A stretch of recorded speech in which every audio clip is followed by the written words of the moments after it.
This is Pastor Tim coming to you again from Central Texas, from the Bend of Alameda United Methodist Churches. Proud to be Methodist, proud to be Christian, proud to be faithfully ministering in our communities to bring Christ to the people who haven't heard or don't know. We were talking about parables recently. We want to talk about the parable of the sower. This is one that's not as popular as some of the other parables, like the prodigal son or the good Samaritan, but it's just as interesting the way that God operates. It's a window into what God's thinking and what God's doing. He says that there's a sower who sows seeds, and he throws quite liberally. He throws the seeds, for one thing, on the hard-packed ground, where the path is, where people have walked and the ground is too hard for the seed to ever penetrate and get a good start. And the birds come and eat it up before they ever get a chance. So it really doesn't have a chance. So really, who throws seeds on a path? Who throws seeds in the street? Who throws seeds on a road? Nobody, except this generous sower who wants to give a chance for the seeds to grow anywhere and everywhere. So God even throws the gospel on people that are hard-shelled, that don't want to listen, that have everything going against the idea of love and accepting Jesus Christ. They have no intention of ever listening. Maybe they're angry at God. Maybe they're angry at other human beings. Maybe they're angry at life. And they're really not going to, chances are they're not going to change, but God, just in case. Sometimes at the right time, something may take root, but even in the hard path. See, God also throws in the rocks. That's a place where the seeds can begin to sprout, because there is some moisture, there is some soil maybe between the rocks, but it's not enough.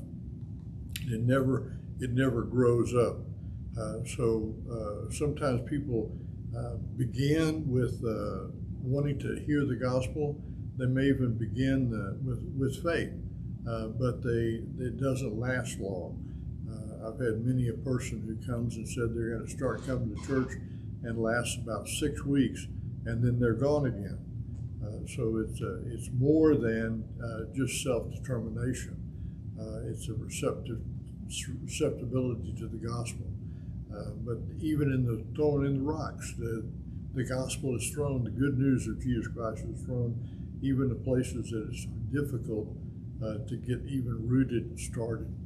It says also that in the parable that he throws it where the thorns are.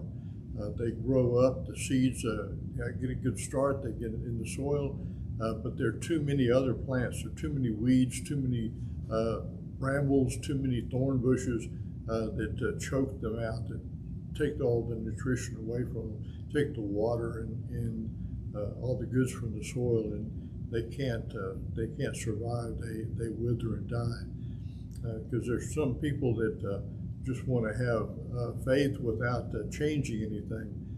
They want to just keep everything else going the same way and just add faith as if it's an optional part of life that may make it a little better, but you keep all the other parts too. You don't make it your primary focus, and that's short-lived, and it doesn't have any nutrition. It doesn't have enough nutrition to keep it going. And then the last one is the sower throws the seed in the good soil, and the good soil is receptive to the gospel, to the good news of Jesus, and it begins to grow. And the interesting part is it grows 30, 40, 50, 70 fold. That's a great productivity. That's far more than any crop that we know of that grows that much in return, because the gospel grows in a person and spreads to other people and multiplies. And so when it takes root in somebody's life, it's productive. It produces good works. It produces other people who are open to the gospel. It produces good deeds to those who are in need. It just exemplifies the gospel of Jesus Christ, and it grows. And that enables more seeds to be scattered again. So the gospel of Jesus Christ is a great life-giving parable about how God throws even in places that are not likely to grow, just because God is generous and God gives everybody a chance. God has thrown seeds in your life. You may have been receptive to them and received them and let them grow. You may not have, but it's an interesting part of this parable. Since we are the ground on which God throws the seed, we can decide what we're going to be. We can decide we're going to be hard-packed. We can decide we're going to be rocky.